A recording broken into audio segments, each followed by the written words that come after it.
हाँ बच्चों, दो संख्याओं का मासा 16 है और उनका अंतर भी 16 है। संख्या ज्ञात करो। तो एक तो सैद्धांतिक तरीका इनके लगाने का, ठीक, और एक उत्तर से पकड़ बनाने वाली बात है। मासा दोनों संख्याओं का 16 है तो 16 से दोनों कटनी चाहिए। अब देखिए, ये इसमें 72 88 है, नहीं कटेगा।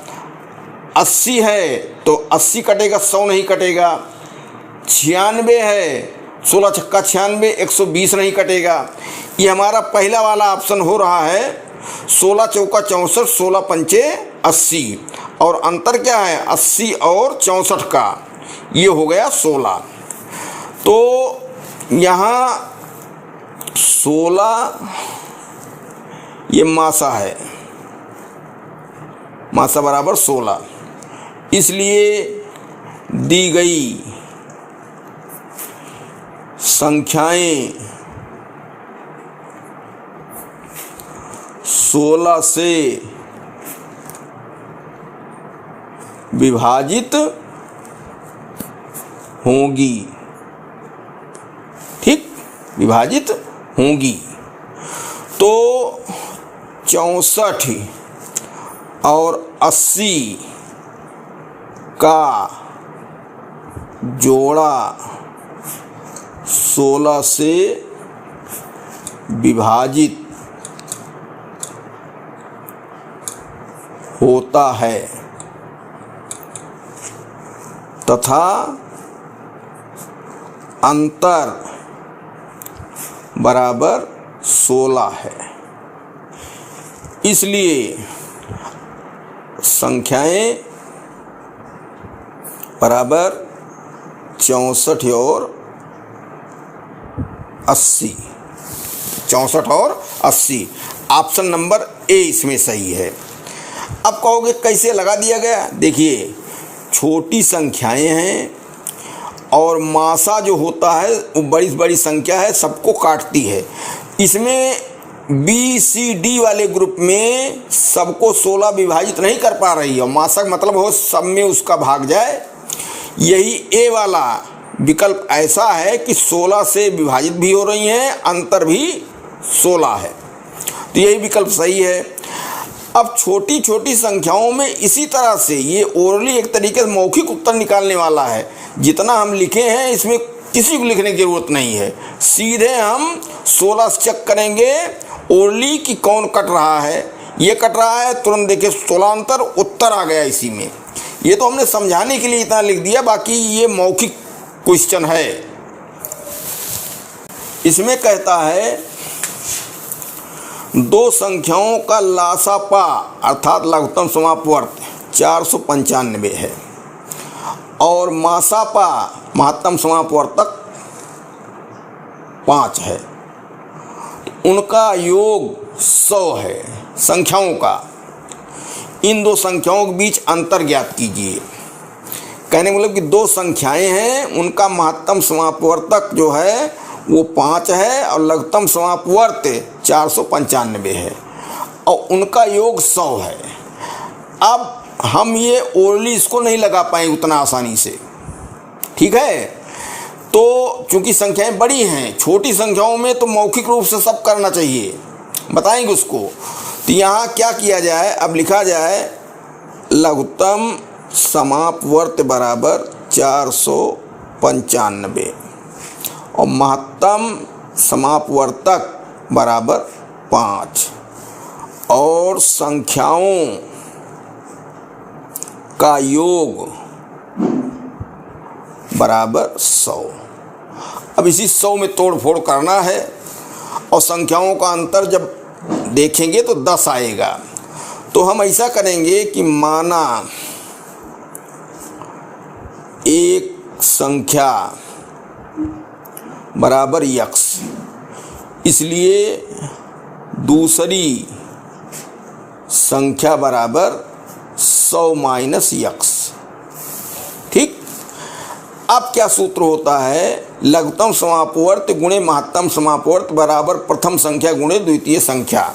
ये सूत्र पहले जानते हो, लघुत्तम समापवर्त गुणे महत्तम समापवर्त बराबर प्रथम संख्या गुणे द्वितीय संख्या।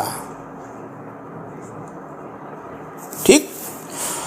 अब दोनों ये चीज़ें हमको मालूम है, लासा और मासा, और दोनों संख्याएं भी हमने तय कर दिया यक्स और 100 माइनस यक्स।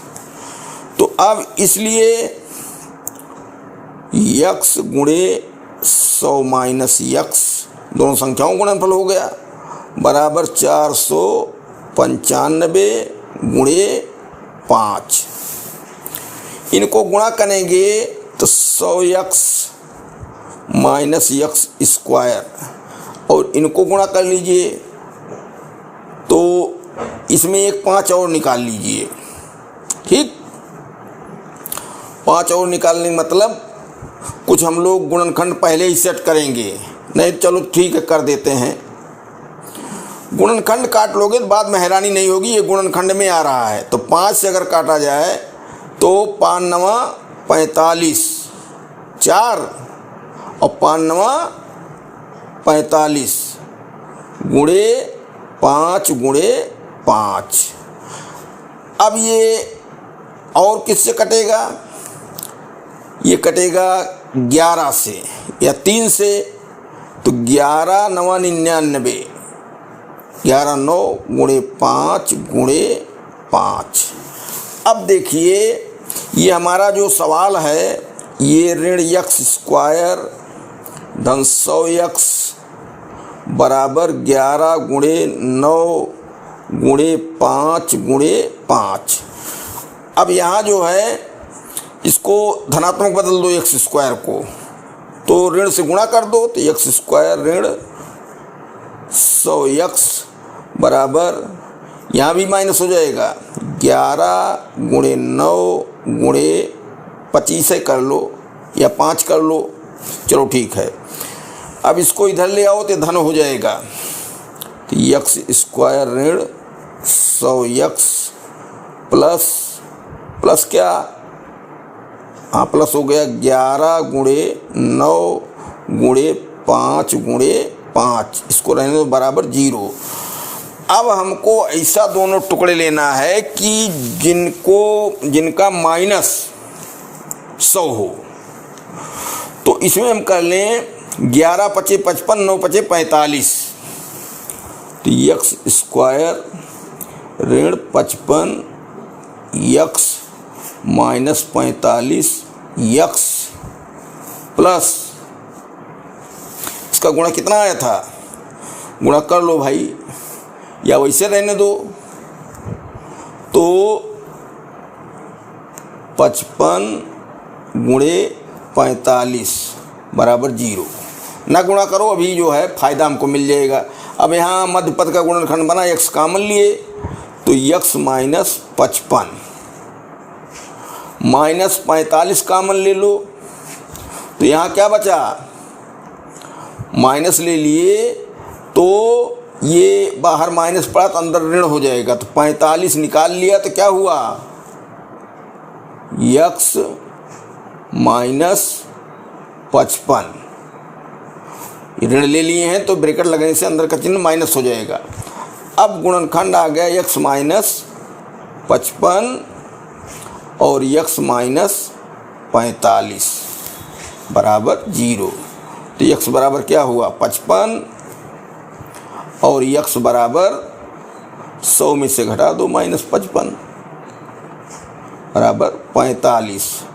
अब अंतर इनका कहाँ है, कितना होगा, तो अंतर बराबर, एक बात ये जान लो, अगर गुणनखंड में सही बैठ गया तो सवाल तुम्हारा सही चल रहा है। तो अंतर क्या हुआ 55 माइनस 45 बराबर 10। ठीक, ऑप्शन नंबर ए सही है।